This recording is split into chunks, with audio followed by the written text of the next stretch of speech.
Now, whether you've gone to church a lot, or gone to Sunday school, or listened to someone preach, or whether you've never really gone to church much or ever read the Bible, you've still probably heard someone talking about something called sin. Most of the time, we can tell it means something bad, or at the very least, something we should avoid. We can even tell that whatever the sin thing is, it's real. The Bible tells us in Romans 3:23 that everyone has done this. It says, all have sinned and fallen short of God's glory. Okay, so that gives us a little clue about what this might be. But to understand what it all actually means and what sin is, we have to go all the way back to the very beginning. So at the very beginning of the Bible is a book called Genesis. And right there, it tells us that God made the whole world and everything in it, including humans. The first humans were a guy called Adam and a girl called Eve. And God gave them some instructions about how they should treat each other and how they should treat the world around them.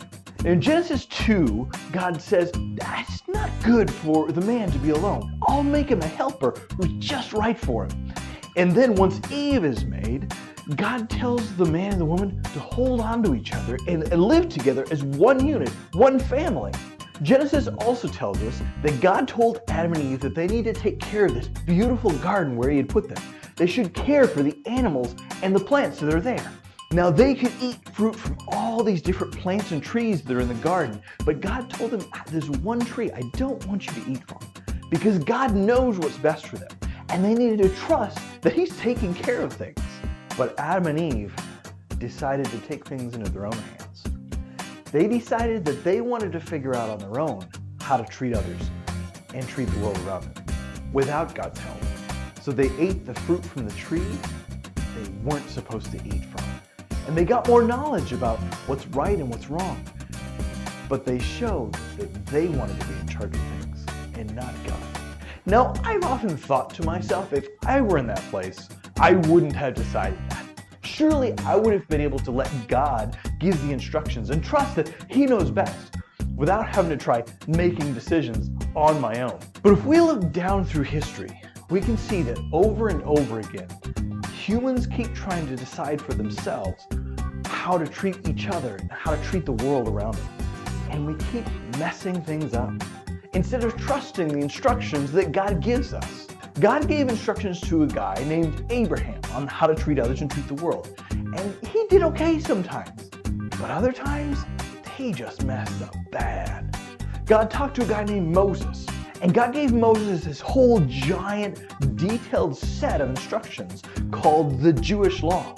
And it was all about how to treat each other and treat the world, how to show respect and honor to God. But even then, humans kept messing up and choosing to follow their own instructions instead of God's. And this kept happening over and over for hundreds and hundreds of years. Then, a guy named Jesus came. It turns out Jesus is actually God as a human. And Jesus came to earth to give us more complete instruction. He said this, love the Lord your God with all your heart, with all your soul. Love him with all your mind. This is the first and greatest commandment. The second is like it. Love your neighbor as yourself. Jesus told us that we need to love him, show love to God, and then to love others, all the people around us. These are the instructions that God gives for treating others and the world around us, as well as showing honor and respect to him. The whole world needs love, and we show love to God by loving the world. Now, we love something by putting it first, before ourselves. It's the opposite of selfishness. Sometimes it means sacrifice, which is giving up something that we think is really important or that we really want. Sometimes it means taking care of something. To love someone or something means that we know and we understand that that thing or that someone is more important than we are. Now, here's the deal. When we don't follow God's instructions to love him and to love others, it's called sin.